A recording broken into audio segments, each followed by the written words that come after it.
If you want to conquer the world, you must conquer yourself first.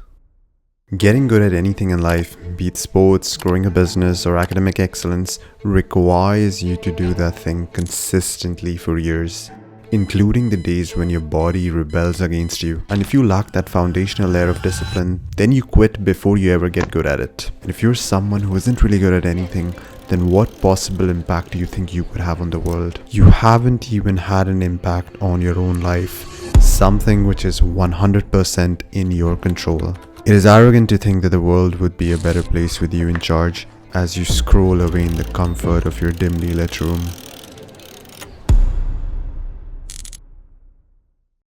There was a time when I genuinely believed that I wouldn't amount to much in life. 3 hours of mindlessly scrolling brain rot content. Video games were the only place where I felt a sense of progress. Whereas in real life, nothing really was moving. My grades were pathetic, I failed 3 subjects in high school, and the worst part was that people around me kind of expected that from me. My friends, family, and even me. And at first I thought I was just lazy, I thought I was broken, and I thought that some people were just not meant for more. But luckily, I was wrong. Today, my life looks very different. I have worked as a software engineer at Fortune 500 companies. I was the top performing student in both my bachelor's and my master's program. I train martial arts, lift weights, read books, and most importantly, I show up even when I don't feel like it. But here's the truth. What changed my life wasn't exactly discipline, it was rather my understanding of progress.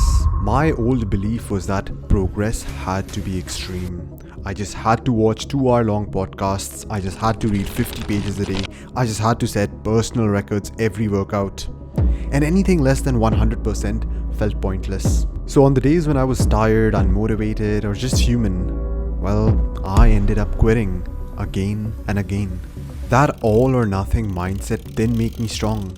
It made me inconsistent and anxious. And nothing kills discipline faster than inconsistency. In order to become disciplined, I had to learn a different way of moving forward. Most people don't fail because they are lazy. They fail because they place the bar for progress where it doesn't belong. Somewhere along the way through movies and social media, we were taught that progress has to look impressive. Long hard sessions, perfect routines, maximum effort at all times. And if we couldn't give that level of intensity, we told ourselves that our effort didn't really count. This belief quietly destroys discipline, because discipline isn't built on your best days. It is tested on your worst ones. The days when you're tired, distracted, and unmotivated.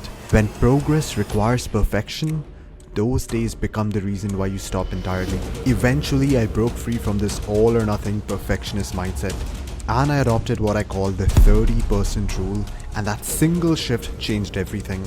The 30% rule states that on the days that I don't really feel like doing much, I am just going to do things at 30% intensity. Now 30% might mean just 2 sets instead of a full workout. It could mean just reading 3 pages instead of 10. One small step instead of a perfect plan. I know that at first the 30% rule really doesn't sound impressive or special, and there might be a voice in your head telling you that it is pointless to do something at such minimum doses, and it's better to not do it at all. But the 30% rule is what allows you to preserve momentum. Discipline isn't built on intensity, it is instead built on consistency. Over time, that stacked, daily low-dose effort changes who you are.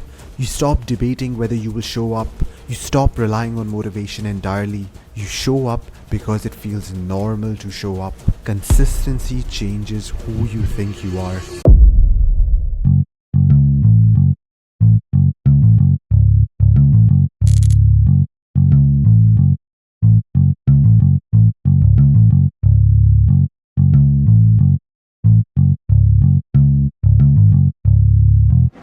Living without discipline looks quite comfortable. For me, it was just endless scrolling, fast food and video games. Small, easy pleasures that kept me sedated and safely inside my comfort zone. Over time, I wasn't just avoiding hard things. I was avoiding anything even remotely uncomfortable. And without realizing it, my tolerance for effort began to erode. It reached to a point where even simple interactions made me anxious. I remember hesitating just to ask for an extra packet of ketchup at McDonald's because I didn't want the discomfort of a brief conversation. That's when I understood something dark about the comfort zone. The comfort zone doesn't stay the same size.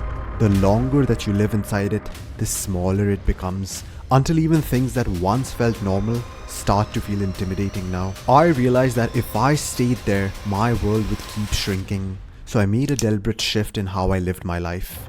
Instead of avoiding discomfort, I began seeking it, but in small, manageable, such as I started going to the gym, reading books, taking cold showers, initiating conversation with strangers, and even starting martial arts, especially because I found that sparring sessions really intimidated me. At first, all of these things felt uncomfortable and unfamiliar, but over time, they changed my psychology. Doing hard things now started to feel like my default setting. I learned that doing uncomfortable things makes hard things feel easier, and that willingness to face discomfort is the core ingredient for discipline. Without it, discipline doesn't stand a chance. The honest truth is that I didn't change my life by becoming an extraordinary person overnight.